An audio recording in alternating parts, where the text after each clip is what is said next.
नमस्कार साथियों, कैसे आप लोग। पिछली वीडियो में हमने देखा टेंस फॉर्मेशन के बेसिक रूल्स।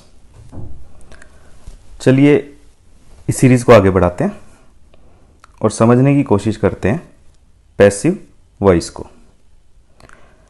कैसे ट्रांसलेट करते हैं पैसिव वॉइस को, एक एग्जाम्पल से समझने की कोशिश करते हैं। हम अपना कीमती समय व्यर्थ की बातों में खराब कर चुके हैं। कौन सा टेंस है? Present perfect tense. कैसे ट्रांसलेट करेंगे? कौन? हम।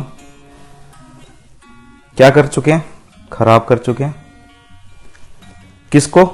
अपने कीमती समय को। और क्या बचा? व्यर्थ की बातों में। We have wasted our precious time in idle talks। ठीक। अगर इसी सेंटेंस को हमें पैसिव वॉइस में ट्रांसलेट करना है, कैसे करेंगे? Our precious time has been wasted by us in idle talks। यानी हमारा कीमती समय हमारे द्वारा व्यर्थ की बातों में खराब हो चुका है। क्या हम सही में ऐसे सेंटेंस बोलते हैं हिंदी में? हमारा कीमती समय हमारे द्वारा व्यर्थ की बातों में खराब हो चुका है, या ऐसे बोलते हैं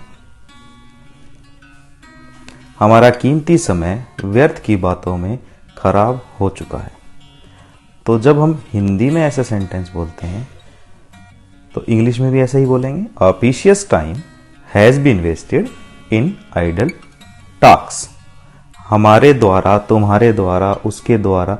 जब हम हिंदी में ही नहीं बोलते हैं तो इंग्लिश में बोलने की क्या जरूरत है? ठीक है। तो इस तरह से पैसिव वॉइस को हम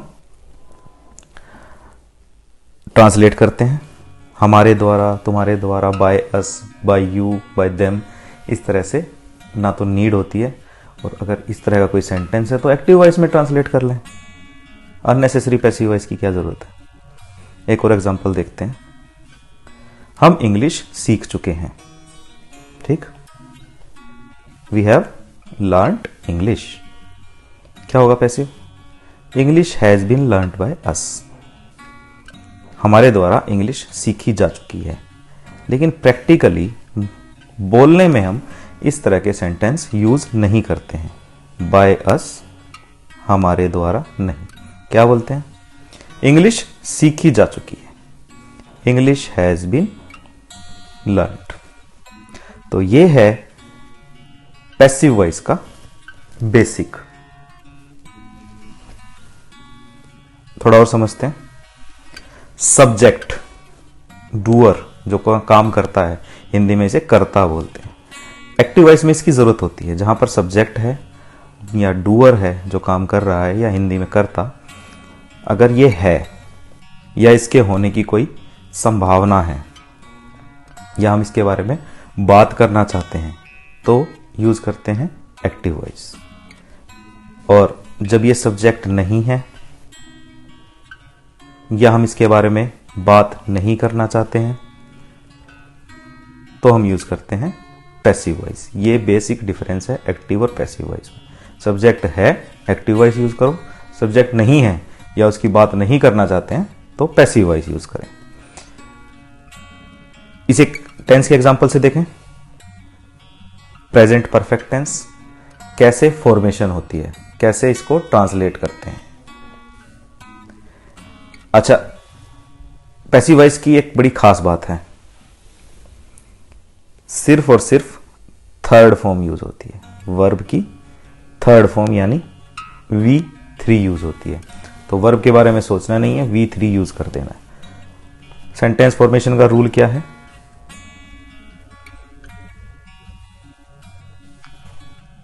सबसे पहले ऑब्जेक्ट यानी किसको, उसके बाद वर्ब। यहां पर वर्ब क्या यूज होगी? हैव बीन या हैज बीन, और उसके साथ V3 और उसके बाद जो भी बचा कुचा है वो। ज़्यादातर न्यूज़पेपर्स में या न्यूज़ हेडलाइंस में इस तरह के टेंस का यूज होता है। किस तरह का?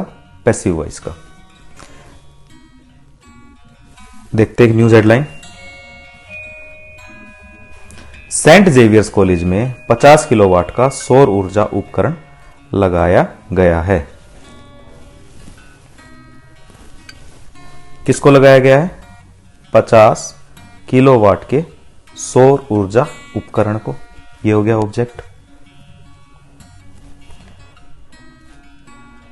क्या किया गया है? लगाया गया है। ये हो गया वर्ब। क्या बचा?